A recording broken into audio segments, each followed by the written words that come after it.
বন্ধুরা, তাহলে প্রথম দিনে কি মনে হচ্ছে কত কোটি টাকা ব্যবসা হতে পারে? হ্যালো এভরিওয়ান, আমি রূপম চলে এলাম নতুন ভিডিওতে। বন্ধুরা, যেই পরিমাণে হলের রেসপন্স এবং যেরকম শো, টোটাল 500টা শো মিলিয়ে আজকে বরবাদ চলছে। 500টা, তো 500টা যদি শো হয় তাহলে মিনিমাম মিনিমাম তো আমরা এক্সপেক্ট করতেই পারি, মানে 2.5 কোটি থেকে 3 কোটি। আজকে ওপেনিং নেবে বরবাদ। দরদের ওপেনিং ব্রেক, দরদের যে ওপেনিং সেটা ব্রেক করতে চলেছে বরবাদ কনফার্ম। এবং আজকে যদি সত্যি সত্যি 3 থেকে 4 কোটি যদি বিজনেস করে, ওপেনিং নয়, আমরা সেই জায়গাটায় পৌঁছাতে পারবো যেটা সাকিব ভাইয়ের স্বপ্ন। অবভিয়াসলি সেই 100 কারোর বরবাদ 100 কোটি তুলবে, সেই ক্ষমতা রাখার মতো সিনেমা হয়েছে। সবার একটাই কথা, বরবাদ দেখার পর মধুমিতা হল থেকে যারা বেরোচ্ছে, একটাই কথা, ভাই কি দেখলাম, কি দেখলাম। মেহেদী হাসান হৃদয় ভাইয়া তো ভাই ফাটিয়ে দিয়েছে, যা প্রমিস করেছিল তার থেকে দ্বিগুণ আমরা জিনিস পেয়েছি। অ্যাকশনের দিক থেকে হোক, ভায়োলেন্সের দিক থেকে হোক, লুকের দিক থেকে হোক, সাকিব ভাইয়ের 25 মিনিটে যা পারফরমেন্স, ভাই সবার মাথা নষ্ট।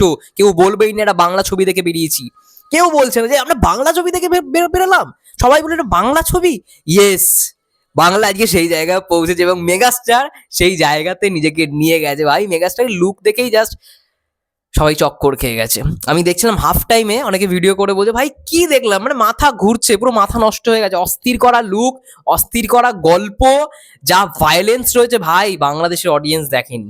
এবং এটাই আমি প্রথম দিন থেকে ফর দ্য ফার্স্ট টাইম সেই বলে আসছি, বরবাদে যবে থেকে মোশন পোস্টার এসে তবে থেকে বলে আসছি যে ভাই যা ভায়োলেন্স দেখতে চলেছে দর্শক, সেই ভায়োলেন্স মানে আগে কেউ দেখেনি, বাংলা দর্শক তো দেখেইনি। এবং এটা ভাই সাউথের সঙ্গে বলিউডের সঙ্গে টেক্কা দেওয়ার ক্ষমতাটা রাখে, তার জন্যই নাম করা হয়েছে বরবাদ। মেহেদী হাসান হৃদয়ের পরিচালনায় বরবাদ। অনেকে বলছে না যে মেহেদী হাসান হৃদয় নাটক বানায়, নাটকের ডিরেক্টর কি বানাবে?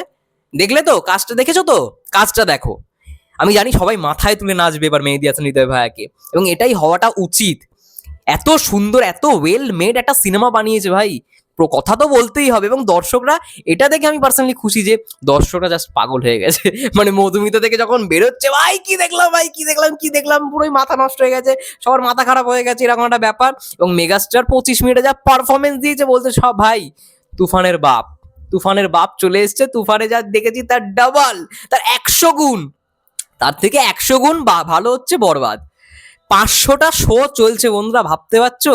500টা শো যদি হয়, মিনিমাম টিকিটের প্রাইস আমি যা দেখছি 250-300 টাকার মধ্যে ঘোরাঘুরি করছে। আর সিঙ্গেল স্ক্রিনে যার রেসপন্স, মাল্টিপ্লেক্সে এমনি আরামসে চলবে, কোনো দ্বিধা নেই। মাল্টিপ্লেক্সের শো টাইম আমি এখনো জানি না করা, আই থিঙ্ক বিকেলবেলা থেকে শো টাইম দেবে বা দুপুরবেলা থেকে, কিন্তু এখন তো সিঙ্গেল স্ক্রিনে চলছে। সেনা অডিটোরিয়ামে একটা দৃশ্য তোমাদের আমি দেখাবো পরের ভিডিওতে, পুরো হল হাউসফুল। আর দর্শকরা না জাস্ট খেপে গেছে, পুরো খেপে গেছে, বলছে টিকিট পাচ্ছি না আমরা। দরকার হয় 100 টাকার টিকিট 200 টাকা দিয়ে কিনবো, কিন্তু তাও পাচ্ছি না।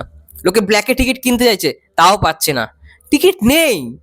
আর সিনেপ্লেক্স, ওফ বাবা, সব শো আজকে হাউসফুল। এটা ইমিডিয়েটলি এমার্জেন্সি করেই হোক না কেন, শো বাড়ানো উচিত, এমার্জেন্সি ইমিডিয়েটলি। কারণ আমি ভাবছি হয়তো যে বিকেলবেলা থেকে যখন শো শুরু হবে, মনে হয় দর্শকরা সিনেপ্লেক্স আবার ভাঙচুর করতে শুরু করে দেবে, যেই রকম ভাবে লোক হচ্ছে। তো যাই হোক, এটাই বলা ছিল। আজকে ওপেনিং আমার মন বলছে বন্ধুরা 4 কোটি ড্যাম শিওর, মানে 3 থেকে 4 কোটি তো হওয়ার কথা। আমি মিনিমাম ধরে নিলাম 2.5 থেকে 3 কোটি, আর সেটা যদি হয় তাহলে 5 কোটি তো আরামসে, 4 থেকে 5 কোটি আরামসে আমরা দেখতে পাই।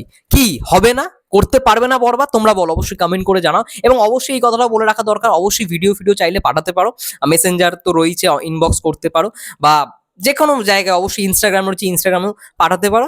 অবশ্যই জানিও কেমন লাগে তোমাদের, মানে তোমাদের রিভিউটা বেশি জরুরি। যাই হোক, দেখা হচ্ছে নেক্সট ভিডিও, ততক্ষণের জন্য সবাই ভালো থেকো, সুস্থ থেকো, টেক কেয়ার।